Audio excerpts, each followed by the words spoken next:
Good to see you. So, good afternoon, everybody. If you're watching in the UK live, my name's Anna Lindberg. I'm a business mentor helping you design and build a business outside of the 9 to 5. Good to see you, Sandra. I hope we've managed this tech now. I've just come off an interview for a podcast, so I'm a little bit not quite centered. So, I'll take a breath and we'll get stuck in. So, today we're talking about how to get more clients. And it takes me back because years ago I did a client generation bootcamp, which did really well and actually then fed into some of my other programs. Hi Debbie, good to see you as well. I just got your email, so we'll reply to that in after this chat, in fact. So the intent of all these sessions, and these are just little mini sessions that I'm running for free in the Facebook group and on Instagram, is to kind of give you a little action step, little insight, hopefully a big one perhaps, something tangible to take away to give you a quick win in your business. And today's topic, of course, is a pretty important one, and it's something that most of us need or want: more clients. And so that's what we're talking about today. A couple of quick ones. First, of course, if you have any other topics you'd like me to cover, then do please let me know. I'm doing kind of polls now and then to see what the big topics are, and this was the winning one. Hi, Gigi as well, good to see you. So let me know if there are any other topics. You can just ping me or comment below or whatever you prefer. Secondly, I do have a deep dive, which will be a paid workshop, but a nominal fee, which also came out of the votes from the community, which will be developing a content strategy that will position you as a credible authority in your business. If you're interested in that, then let me know as well, and I'll send you the details very, very soon. And the third and final thing before we get into today's topic is I would love to talk to you if you have been part of my community for a while, you've been looking at my incubator program in particular, you're not quite sure if it's the right fit, if it's too expensive, whatever. No pressure at all. I'm not going to be pushing you to buy anything. It's a research call for me to really understand, okay, is it actually hitting the brief for you? Is it what help looks like? Is there something else that would be a better fit, and so on? So that would be really helpful. So good to see you all. So let's get stuck in, because I know that's why you're here. So again, my name's Anna Lindberg, business mentor, and I'm here to help you get more clients, hopefully, today. Now, I actually think I titled the session Effective Business Development, and I looked up what business development means, and it means growing a company and making it more successful. So it does mean growing the business, I guess earning more money, working with more people. But then the second piece, making it more successful, if you know me at all and you know my podcast, Reimagining Success, my first pillar of my 5 pillars is defining what success looks like for you. So for me, this definition kind of opens up for you to ask yourself, what does a successful business look like for you? And I think there's a huge pressure to get more people on our email list, more clients, more views, more money, of course, and that may or may not be what you want. Now, of course, when we're starting out, we want more because we have 0, so we're going to want more. But there may well be an upper limit to how much you want. I just raised my hand, but you can't see because I'm in a narrow picture. So defining what success looks like for you. Now then, I want to ask you this, and you can answer if you feel comfortable sharing or just have a think about it. Why do you want more clients right now? Do you want more clients? Because it may be that you've just been caught up in this kind of hustle. Oh my goodness, I should be growing my company. But right now, you know what? I'm at peak kind of workload. I really value my work-life balance. I've got young children or health concerns or whatever. I'm earning enough, or certainly I'm filling my time enough. I don't want or need more clients. If that's the case, then you don't need to listen to the rest of the session. But I'm assuming that's not, since you're here. Having said that, if that is the case, of course, you can look at other ways to raise your prices. If you're already full with more clients than you can handle, you can have a waiting list and so on, right? You might leverage the clients that you have in a better way. So if you're only doing one-to-one, you could do a group program. So it's not to say that if you've got a full roster of clients, you can't kind of tweak your business model. But anyway, we're here to talk about getting more clients. So why do you want more clients? If you do want to let me know in the chat, I'll try to pull up both the Instagram and the Facebook so I can see. But why is it you want more clients? Is it because you want more money? Is it because you want to make a bigger impact? What is the reason why you want more clients? Is it because you've been working for free for a while and now you really are ready to step in and earn money? You feel confident and you'd like to sort of segue from kind of providing free coaching, let's say, into getting paid work, is it actually credibility. I'm growing a little bit hopefully a lot, my corporate work that I'm doing with businesses. And I recently done a couple of workshops with really big companies. And so even if I weren't to get the exact rate that I wanted, if it's a new space, if it's a big client and I can now put their logo on my has worked with whatever, as seen in and so on, then that's really valuable.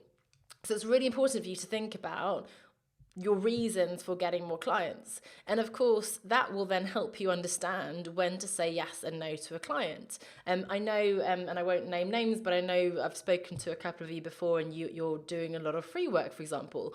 I actually think that's amazing when you're starting out. As coaches, we all do a load of free coaching. As speakers, we should do a load of free speaking before we ask to get money for it if it's not something we're super comfortable and confident in and so on, right? And that gives us the confidence, the credibility. We get testimonials, we develop our frameworks, we validate our ideas and so on, right? And it gives us all sorts of content and thinking that we can then leverage. So it's really powerful and valuable to do that free work. And also, I think it's better to do free work than no work.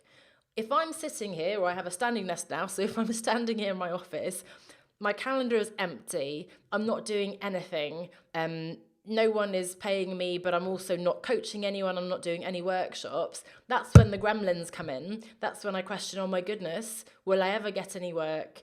Do I have any value to share? And so on. Even me delivering this free workshop with you today means that I have had to reach out, message people, post about it, prepare this little session. You're now here, I've got this video then I can share and so on. So a free little session that doesn't take too much of my time to prepare, hopefully gives you value and gives me content and keeps me going, keeps me active. Now, of course, what you don't want to do is only do free work forever and ever. And then that takes away time from doing paid work. And I'm seeing that the couple of comments that I do see on the live session are about making more regular and sustainable income. By the way, since you've both said regular and sustainable, that also gives you a bit of a steer on the kind of work you want to do. Because then it's not enough to get, either by word of mouth or by some connection, this one big piece of work, and then it's gone. You want to be thinking about how can I get sustainable, recurring revenue from clients in a membership in a group program, or have a consistent way of getting new people and so on to work with you, right? So it's not just about, hey, I want to earn whatever it is, 10K, 50K, 100K in one go. I want to find a way to make that sustainable, and that's really, really important. Okay, so start with, why do you want to get more clients? Second question, who are those clients? I know some of you have worked through my materials before in the Business Academy, or maybe you've read the book. And in fact, I've got my trusted iPad here to bring up. We have the two options generally we talk about, right? And let's see that this comes up. Yeah, B2B, and we've got B2C. I'm now doing both, and I would tend to recommend that we do both ultimately, because it diversifies your streams. If one, in the economy isn't doing so well, or the cost of living means individuals aren't buying so much and so on, that's an option to help you kind of not flatten out, but at least even out the ups and downs, right? However, when you're starting, you probably want to make a choice so you know where you're focusing. And without going into too much detail on this, because again, some of you already know this and it's not the point of today as such, you want to understand if it's B2B, the type of organization you want to work with: corporate, non-profit, international organization, startup. I wouldn't go with startups, scale ups and so on. Is it a certain geography, certain size of the company, certain industry and so on? No right or wrong answers, but it could depend on your past background, your affinity, your local geography and so on. I just had a council from where I grew up contact me to do a workshop on work-life balance, and I'm thrilled. They had no idea that I was from there, but it feels like a personal affinity to me. I wouldn't have gone out proactively for it, but maybe I should. And then B2C, we think obviously in basic terms of like age and location and so on. That's the demographics, but I feel it's really important to look at the psychographics. So what are the problems they're struggling with? What are their kind of values and perspectives and so on, right? So you want to understand who are your clients. And then we've got the $1 million question, which is how you're going to get them. And I happen to think, or I know, that there is the long-term way of doing it and there's the short-term. And I think we need to do both. So if you know me at all, you know that I'm a big fan. So my corporate background was in digital and content marketing, building a credible, authoritative, personal brand. So if you're watching, you might as well throw things at me. But what are the kind of things that you think would build that long-term client base, right? And it would be, for me, it could be something like a podcast, pitching articles, because I got an article in Psychology's magazine, and I was so thrilled that it was in the physical magazine. But that's one article. That's not going to give me that regular sustainable income. I need to have a column in that magazine, or I need to be publishing articles in there every few months to have the sustainable thing. If I'm on other people's podcasts, I need that to be happening every month, not just, this week I'm doing 5 and then I do nothing. So the regular sustainable, I'd really urge you to think about how you're taking regular and sustainable actions to get that regular and sustainable income. So podcast, articles, getting in front of more people, could be networking, building relationships, right? It's really about your personal brand and relationships. It could be things like SEO, but I'm more cynical about these days because there's such a clutter of content and so on out there that unless you're, BuzzFeed or Stephen Bartlett or someone like that, it's going to be hard to get people to your website unless you're very, very niche. But those are some of the long-term things. And of course, we could go the rabbit hole of talking about what else could we do there. But it's really about building relationships, creating valuable content, being visible, and building that long-term platform. However, I think what's more interesting for you now, especially when you're in sort of the initial or the more kind of urgent phase, is short-term. And that's what's really hard, because we'll get into troubleshooting in a moment, what's getting wrong. But of course, it's around, there's a desperation that comes when you don't have any clients. That's not helpful. That's why, as I said, running free workshops and coaching people, as a kind of a pro bono, whatever it is, still makes you feel quite abundant in the sense that, yes, of course, I need to pay the bills. And that's why, in that sense, you need to have another income stream. So, of course, either you have your old day job or you have, I keep doing my arms, but you can't see them in my little bubble. I'm doing lots of Italian gestures over here. You need to have another income stream, right? Or you need to have savings or whatever. But anyway, there's a desperation that comes when you don't have work. Last week, I had 2 workshops in one day in London. I rarely go into London. I'd like to do more of it. But, can you imagine how I felt? Because I was like, hey, check me out. I'm, traveling into London. I can post on social, look at me. I'm doing 2 workshops. I delivered those workshops. I earned money for those workshops. I connected with them. I had content to share. I learned things from those sessions. I developed things for them. I've now got a relationship with them and I can follow up, etc. So work breeds work. Clients breed clients. And it's really hard, therefore, when you've got no clients, to get that momentum going. And that's where we really need to focus. I see another one about reaching out to local businesses, doing workshops. Absolutely. So getting in front of people, right? All the stuff. Absolutely. So what I'm doing now, workshops, even some free coaching and sessions, speaking, all these things, right? For the short term, though, however, there are less comfortable, perhaps, or maybe you think those things in the long term are not very comfortable, but for me, less comfortable things to do. And here's where I don't want to prescribe anything, but I want to share a few different approaches that work. One framework I want to tell you, and I haven't really developed a formal framework here, but just to illustrate something for you, is I think, this is me, hello, this is me and my business, or you. If you imagine sort of people I know, there's these kind of 6 degrees and so on. Most of us, bizarrely, go, woohoo, I'm going to run paid ads. I'm going to, post to strangers on social, pitch articles or whatever, pitch, network, etc. with total strangers. They have no idea who Anna is. They don't know that I had a hugely successful career in corporate at Procter & Gamble in marketing. They don't know that I've written books and I've got my podcast. They've never been to any of my workshops. They know nothing about me. That's a huge ask. And that's the kind of thing where this long-term thing will take an effect, right? By all means, do those things. But you're making your life really, really hard. What we're missing are these inner circles. And in fact, one of the least utilized strategies is just to talk to your immediate network. If I'm targeting, for me, FMCG, fast-moving consumer goods, most of my LinkedIn network, at least pre my business, was that industry. I used to work there. My colleagues from one company have gone on to other companies and so on. I have a huge network there. So one of the easiest things I could do is contact someone. I've met John. I worked with John for 10 years at Procter & Gamble. Hey, John, hope you're well. Hopefully you have an ongoing relationship with this person is easier. Long time no see. Here's what I'm up to at the moment. I'd love to run some workshops on work-life balance and employee engagement and Would you happen to know someone who might be interested? Yes, we're going to get lots of ghosting, unfortunately. Yes, we'll get some no's. But most people are really willing to help.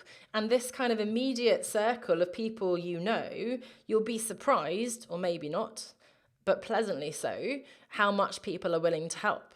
And fortunately/unfortunately, a lot of work comes from referrals and word of mouth. I would never rely on that to build a long-term, sustainable, regular, reliable income. But in terms of immediate injections, to stay top of mind with these people who already know you, it's much easier to sell to them than it is to make this huge leap to strangers. So contacting people that you've worked with in the past, even if it's a different capacity, right? If you're doing something totally different, it's still relevant to contact those people. Of course, if you have worked with clients, if I've worked even, 7-8 years ago with clients. In fact, funnily enough, I had my first paid coach? I think I paid her. Yeah, I should contact her. I just realized I apologize. I haven't replied.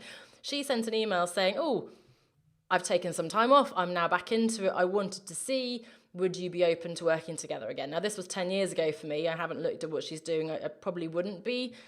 I feel like I've moved beyond that point, perhaps. But certainly she's nurturing that relationship, and it would have been even better if she'd nurtured that relationship throughout the past years. But if I were to contact people who've joined my programs before, they're the ones who've already trusted me with their money. They know that I can help them. And so they're likely to want to refer me to others at worst and work with me again at best. So contacting people you've worked with in the past, really, really powerful. Rather than going straight out to people who you've never met. Does that make sense? How does that feel? Does it feel easy? Does it feel hard? I'd love to hear your feedback on that one. So thinking about things you could do, I always say pick up the phone. I would hate cold calling and so on, but if you like talking to people, then by all means, and I know some of you are very good at in-person talking to people and so on. But I would say, who could you send a LinkedIn message to say, hey, I'm doing this, would there be someone I could talk to? Who could you send an email to, right? And that's then, current or past colleagues, current or past clients. Next one is people you haven't worked with, but perhaps you had a discovery call with them. I've had, of course, calls with people who've then chosen not to buy at that moment. So could you reconnect with them and see, right? So, past discovery calls, people who've gone to your workshops before. We put so much work, again, into getting all these new people, and then we just leave them. I don't know about you, but I've had many an experience when I have filled in one of those forms on someone's site saying I'm interested and then heard nothing. It reminds me of an awful experience I had years ago with a company, and I can't even remember what they did exactly, but within sort of the business coaching space. Very credible website. I think I'd seen her on some workshop, looked good. I filled in the form. Various mistakes. I forget the details now along the way, but I wasn't put in touch with her, the coach. I was passed on to one of her minions. Fine, great for her work-life balance. Maybe she's filtering. He didn't reply to me. He then, when he did get on the phone, hadn't read my very detailed intake form that they'd asked me to fill in. The program that I had inquired about that was on their website, he said, oh, no, that one doesn't exist anymore. It's this one, and it costs, 10 times as much, and so on. So you can imagine how they lost me along the way. And I think sometimes we're so keen to kind of scale and ambitious and getting bigger, and we're going to do all this fancy tech and so on. We've only had 7 people download my lead magnet. Okay, have you followed up with each of those 7 people? Have you had a call with them? Have you suggested a call? Have you connected with them, nurtured them since they signed up? People joined your workshop. Great. Have you followed up with them, right? I'm talking a lot about B2C here, but if we go to B2B, the same.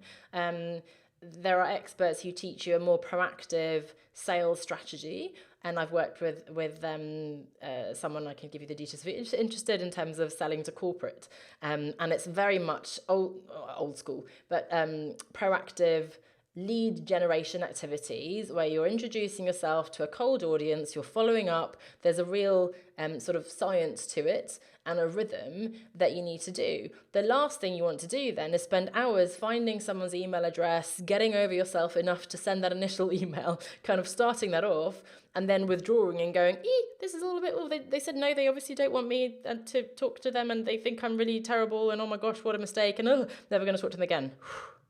No, we've done that initial step. So my goodness, the most important thing then is to follow up and stay top of mind and so on. In corporate especially, we buy from, if I happen to have received an email this week and my boss asks me next week, hey, do you know someone who could present on this topic?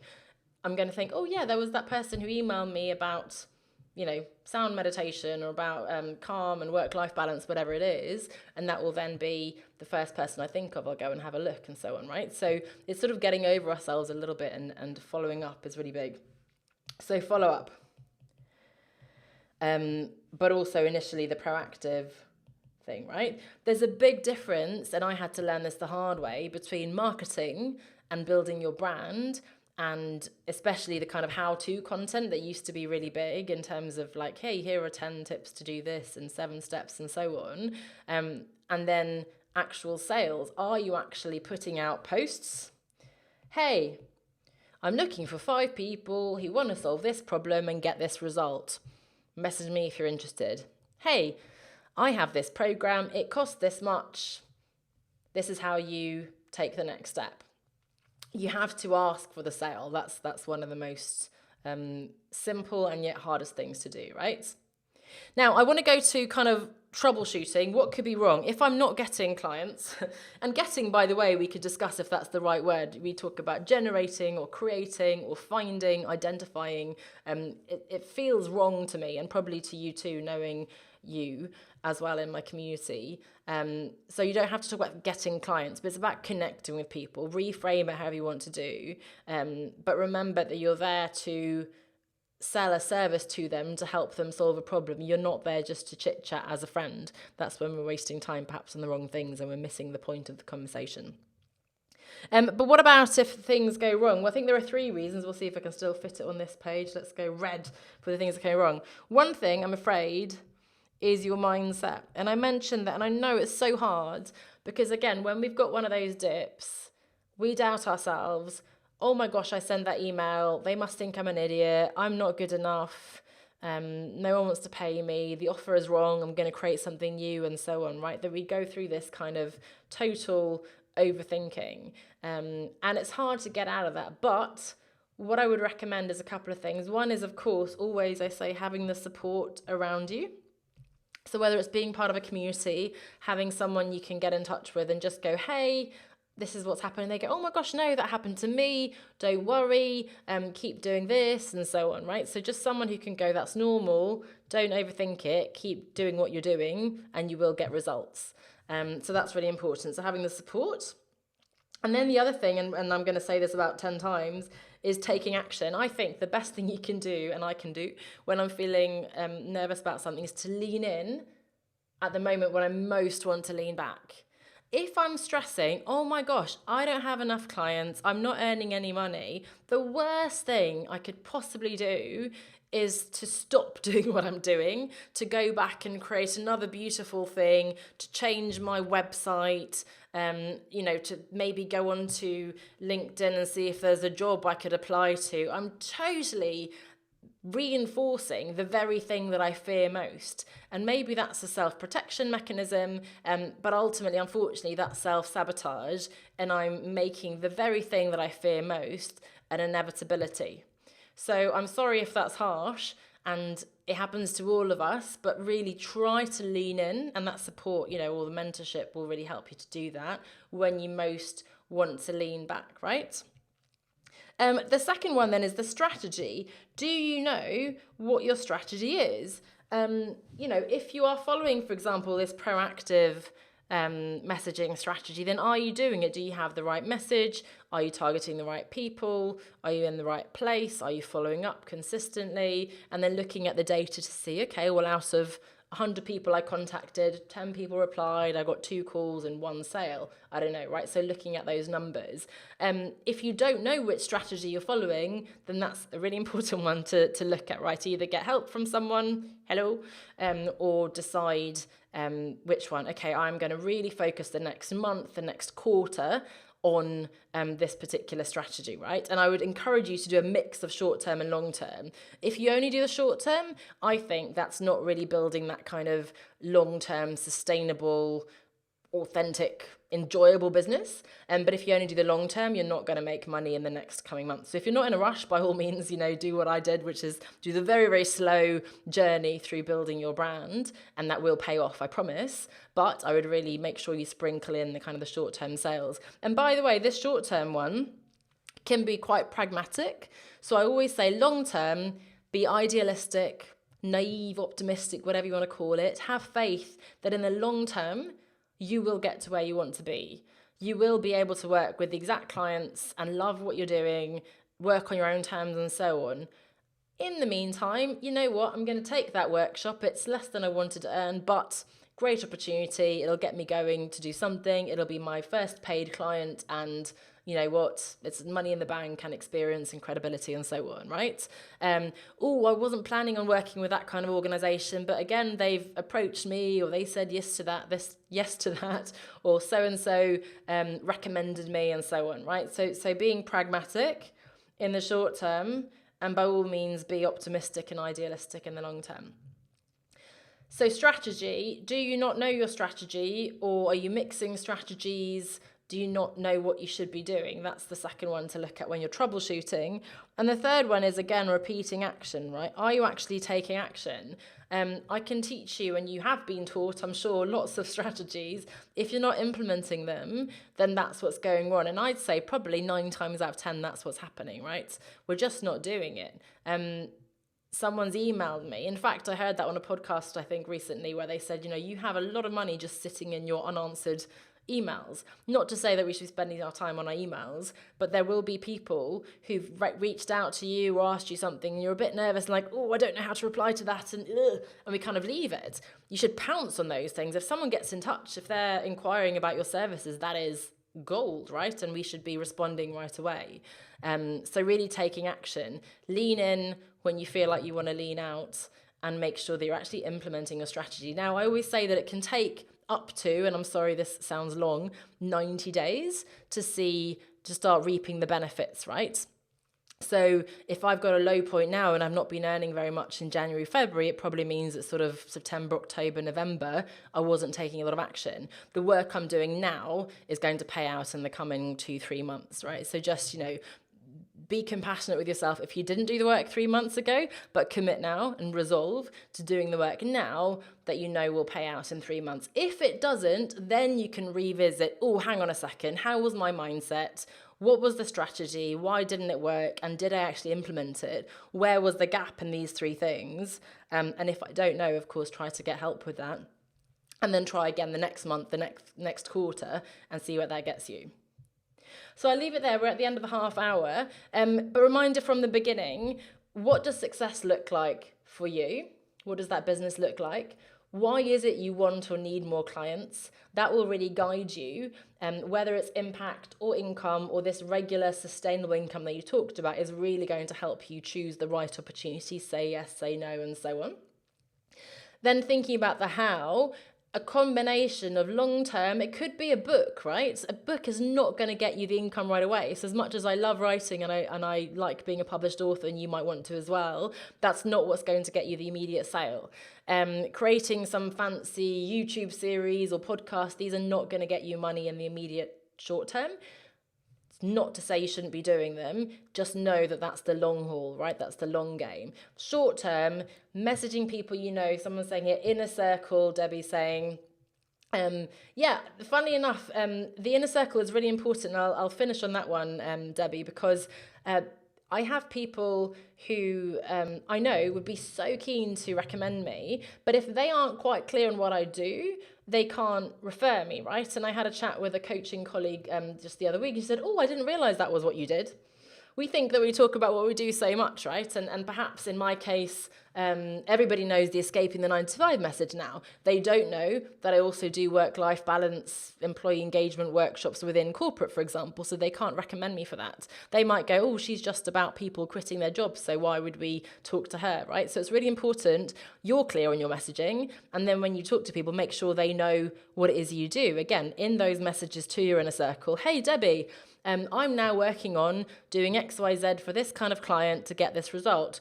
Do you know anyone? Would you, by any chance, be able to refer me?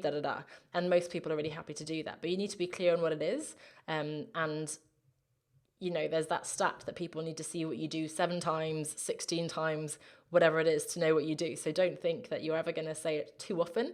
I promise you, people have barely noticed you saying it once. So you need to say it again and again and again. And then finally, troubleshooting.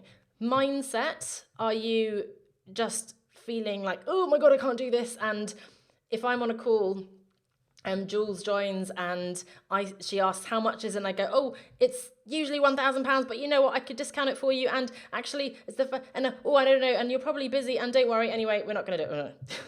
I'm projecting a no onto the person on the other side, right?